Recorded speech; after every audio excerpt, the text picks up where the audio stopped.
இன்றைக்கி பார்த்தீங்க அப்படின்னா கீ பிஸ்கெட்டு தான். ஸோ இந்த கஸ்டமர் நம்மக்கிட்ட ரெகுலராக வாங்குறவங்க தான். வாங்கும்போதும் இதோட ஆர்டர் கொடுக்கும்போது ஒரு விஷயத்த நான் என்னோட வந்துட்டு ஷேர் பண்ணியிருந்தாங்க. ஸோ ரொம்ப ஹாப்பியாக இருந்தது. அவங்க அப்படி என்ன சொன்னாங்க அப்படின்னு பார்த்தீங்க அப்படின்னா, உங்ககிட்ட நான் ஒவ்வொரு ஆர்டருமே வந்துட்டு ரொம்ப ஃப்ரெஷ்ஷாக எதிர்பார்ப்பேன். ஆனால் நீங்கள் 100%ங்கிறது 200% அவ்வளோ ஃப்ரெஷ்ஷாக கொடுக்குறீங்க.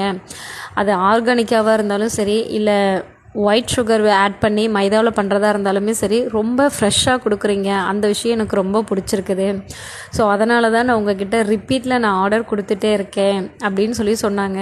ஸோ இந்த மாதிரி ரெகுலர் கஸ்டமர் கிடைக்கிறதுக்கு நமக்கு ரொம்ப தேங்க்ஃபுல்லாக இருக்குது. ஸோ அவங்க ரிப்பீட்டில் வாங்கிட்டே இருப்பாங்க, அந்த விஷயம் எனக்கு தெரியும். ஆனால் இன்றைக்கி தான் எனக்கு இந்த விஷயத்த ஷேர் பண்ணியிருந்தாங்க. ஸோ அவங்க சொன்ன மாதிரியே கீ பிஸ்கெட்டையும் ரெடி பண்ணி கொடுத்துருக்கேன். ஸோ ரொம்ப சூப்பராக இருக்குதுன்னு சொன்னாங்க. ஸோ இதோட ரிவ்யூ உங்களுக்கு வேணும் அப்படின்னா கண்டிப்பாக சொல்லுங்கள், நான் ஷேர் பண்ணுறேன். தேங்க்யூ.